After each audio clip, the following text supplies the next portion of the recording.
Hi everybody. Now that we have more of the Phase 2 classes rolling out, we've had a lot of questions about how different the discussion board looks.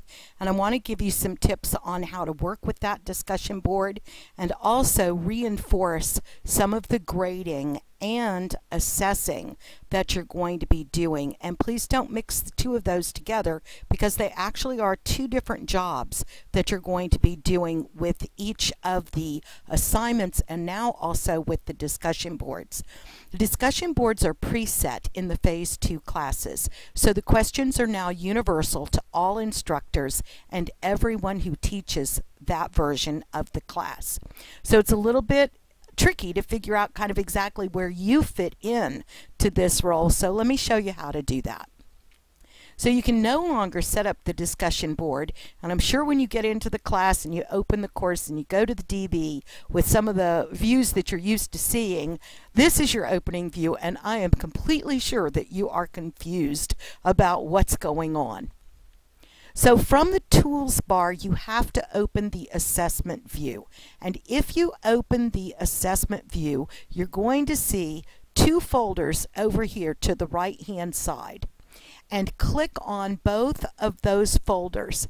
And if you click on both of these folders right here, they will open up this particular view for you. So you can see here that you see the instructions, you see the students, and you also see the question itself.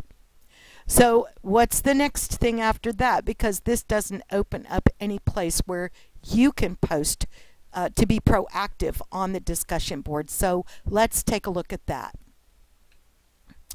You're not going to be able to grade from this view. You're going to have to be in the course roster to grade because you're not going to actually be able to get to the assessment rubrics through this view. We used to be able to do a scoring from this view where you could grade all of the students all at once, but you can't do that from here any longer. So if you click on this little posting box right here, this pop-up button will come up with a place for you to respond to the question. So you actually can be the initial post, and you can post current topics, or you can post something interesting, or you can post your own answer to the question. You can impact the students and be proactive in this discussion board by posting first. And this is a part of the place where you really get to reveal something about yourself to the students. So let's keep looking at how this goes. You're going to go into the course roster to actually bring up the grading view. And you can see everything when you bring up the grading view, but the students usually have to open the box, hit See More in order to open the box so that they can see everything. So the first thing you're going to do is select the quadrant that the student fell in achieving the learning outcomes. This is a quadrant of performance. Remember that it is tied directly back to the core competency and also to the program learning outcomes. So for this, I happen to know that ICC1 is a writing outcome. So in this quadrant of performance, I am selecting how the student wrote the assignment because I'm aligning this directly back to the core competency of writing. The second thing I'm going to do is adjust the grade, and I'm going to adjust that grade based on how well the student met the criteria of the discussion board question. This is basically adjusting the points based on the content and quality of the student's response. That's their grade.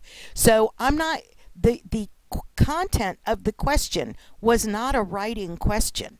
The content of the question had to do with financial controls, inventory controls, barriers to controls in a marketing class. So if they got that piece of it right, but they wrote it poorly, I might give them a meets expectations or meets expectations marginally on the writing piece of it. However, if they got all of the forms of financial control in there and had some good insight on it, they might actually end up over here with a higher grade than the rubric would show, because the rubric specifically addresses their writing skills, but the grade addresses what they were asked to do for this particular discussion board.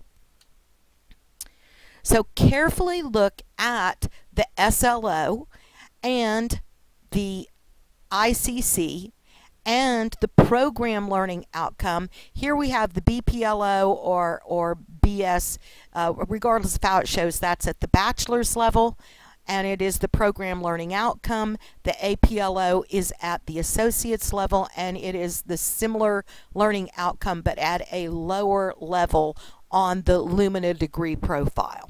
So you are assessing writing, but you are grading them for their marketing content on forms of control, including financial control and quality controls. So you also have some other places now that you're going to be assessing, and the first one, and this is on all discussion boards, these are what we call the super SLOs. They are in every class that you've got. And we're going to actually see that the first one is for, you know, APA, grammar, syntax, structure, and I had the opportunity to provide a comment over here. And the second one is their organization and scope, and also talks about how well they structured everything. Again, adjust the points based on what you feel the student did. Select the quadrant that the student falls into for achieving the learning outcome of correct grammar, syntax, and structure. And these actually are all tied back to the institutional core competency of writing skills, the writing skills that we want the student to achieve across the entire curriculum. There's also one more super SLO that is now just for the discussion boards, and this was at the recommendation of the Faculty Senate, and you now have a place where you can account for the students' participation. There's also your general comments down here that you will make back to the student. So in this case, he did post on 3 separate days.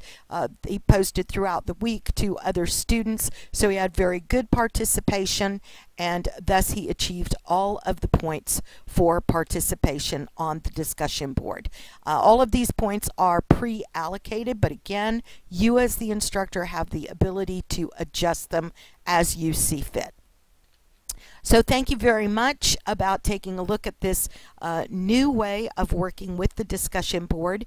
And if you have any questions, please contact me or your dean.